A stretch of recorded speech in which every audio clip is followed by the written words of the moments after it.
दोस्तों, क्या आप जानते हैं आज से 6 बिलियन साल बाद हमारा सूरज चमकना बंद कर देगा और उसकी मौत हो जाएगी। हमारे सूरज की तरह द्रव्यमान वाले तारे आखिरकार सफेद बौने तारे कहलाते हैं। अभी हम अपने होम प्लैनेट पृथ्वी पर आराम से बैठे हैं। हमारे सौर मंडल के सभी एलिमेंट्स परफेक्ट सिंक्रोनाइजेशन में शक्तिशाली सूरज की परिक्रमा कर रहे हैं।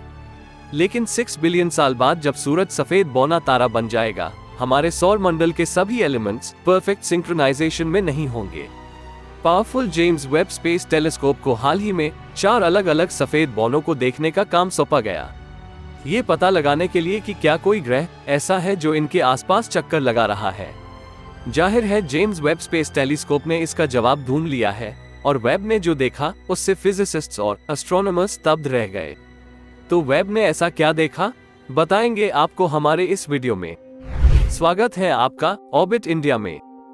सूरज जैसे तारे का जीवन चक्र बहुत ही फैसिनेटिंग है। फिलहाल हमारा सूरज करीब 4.5 अरब साल पुराना है।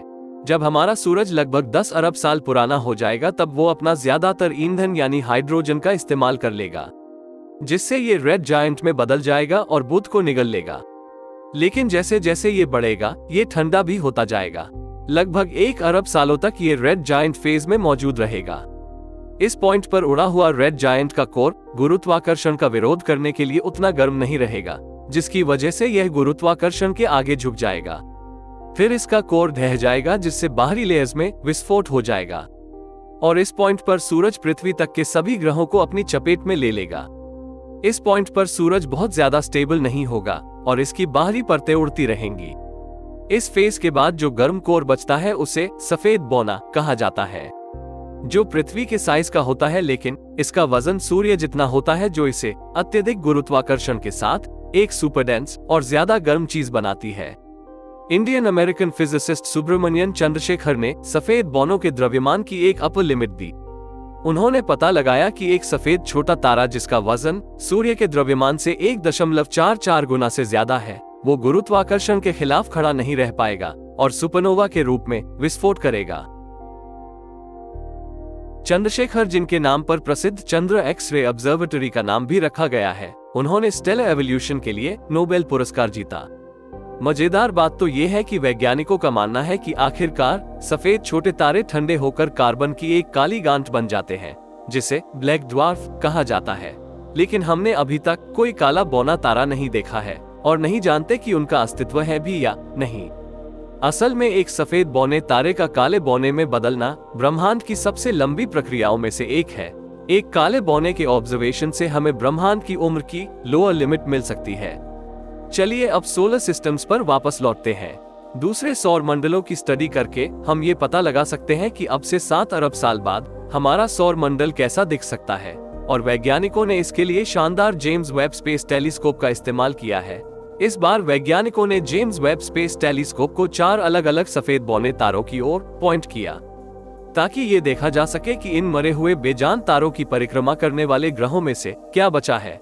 और 4 में से 2 सफेद बौनों ने दिखाया कि एक गैस से भरा बड़ा ग्रह अभी भी उनकी परिक्रमा कर रहा है, जिससे यह इंडिकेशन मिलता है कि उनके तारे मौत से बच गए। दिलचस्प बात यह है कि एस्ट्रोनॉमर्स की कैलकुलेशन से पता चलता है कि ये ग्रह अपने तारों से उतनी ही दूरी पर थे जितनी दूरी पर जुपिटर और सैटर्न हमारे सूरज से दूर है। असल में उनका टेम्परेचर, उम्र और द्रव्यमान भी जुपिटर और सैटर्न की तरह है। इसलिए जब हम इन सौर मंडल कब्रिस्तानों को देखते हैं तो ऐसा लगता है कि हम असल में बृहस्पति और शनि के भयानक भविष्य को देख रहे हैं। लेकिन बौने तारों की बात करें तो ठीक 1 महीने पहले जेम्स वेब स्पेस टेलीस्कोप ने भूरे रंग के बौने तारे में एक गड़बड़ी को देखा। भूरे रंग का बौना तारा होने की वजह से इसे फेल स्टार भी कहा जाता है। एक फेल स्टार गैस से बनी एक सेलेस्टियल बॉडी है जो हाइड्रोजन के न्यूक्लियर फ्यूजन को बनाए नहीं रख सकता, क्योंकि यह एक सफल तारे की तरह अपने बनने के दौरान जरूरी द्रव्यमान तक नहीं पहुंच पाता। इसे W1935 नाम दिया गया है, जो पृथ्वी से 40 प्रकाश वर्ष की दूरी पर है, और इस बौने तारे के बर्ताव ने एस्ट्रोनॉमर्स को हैरान कर दिया है। पृथ्वी पर अरोरा को नॉर्दर्न लाइट्स के रूप में जाना जाता है और वे आइसलैंड, स्वीडन के उत्तरी भागों, फिनलैंड, नॉर्वे, रूस, कनाडा और अलास्का के साथ साथ दक्षिणी ग्रीनलैंड में भी दिखाई देते हैं। ये खूबसूरत घटना सूर्य के चार्ज्ड पार्टिकल्स द्वारा पृथ्वी के वायुमंडल में मॉलिक्यूल्स से टकराने की वजह से होती है। वे आमतौर पर सिर्फ हाई लैटिट्यूड्स पर ही देखे जाते हैं। क्योंकि हमारे ग्रह का मैग्नेटोस्फीयर इन पार्टिकल्स को पोल्स की ओर भेजता है, इस तरह के अरोरा हमारे अपने सौर मंडल में जुपिटर और सैटर्न पर और जुपिटर के चंद्रमा आयो और शनि के चंद्रमा एनसेलास पर भी देखे गए हैं। लेकिन अरोरा एस्ट्रोनॉमर्स के होश उड़ा रहा है, क्योंकि W1935 के पास कोई तारा नहीं है जो इसे चमकने के लिए चार्ज्ड पार्टिकल्स दे सके। जेम्स वेब स्पेस टेलीस्कोप द्वारा देखे गए मीथेन से इंफ्रारेड उत्सर्जन द्वारा W1935 पर संभावित अरोरा का संकेत दिया गया था। जब गैस जायंट्स जुपिटर और शनि पर इस तरह का मीथेन उत्सर्जन देखा जाता है, तो ये हमारे सूर्य से चार्ज्ड पार्टिकल्स द्वारा उनके वायुमंडल को गर्म करने का नतीजा होता है, जिससे ध्रुवीय रोशनी पैदा होती है। यही बात W1935 पर भी लागू हो सकती है। भूरे बौने अरोरा का कारण बनने वाले एक्सटर्नल सोलर सोर्स की कमी के कारण वैज्ञानिकों का ऐसा मानना है कि W1935 के अंदर इसके वायुमंडल में एनर्जी सप्लाई करने वाली कुछ इंटरनल प्रोसेस हो सकती है।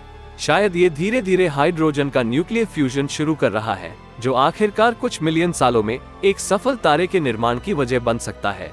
हमें सिर्फ ये देखने के लिए इंतजार करना होगा कि यह सेलेस्टियल पहेली आखिरकार कैसे सामने आती है।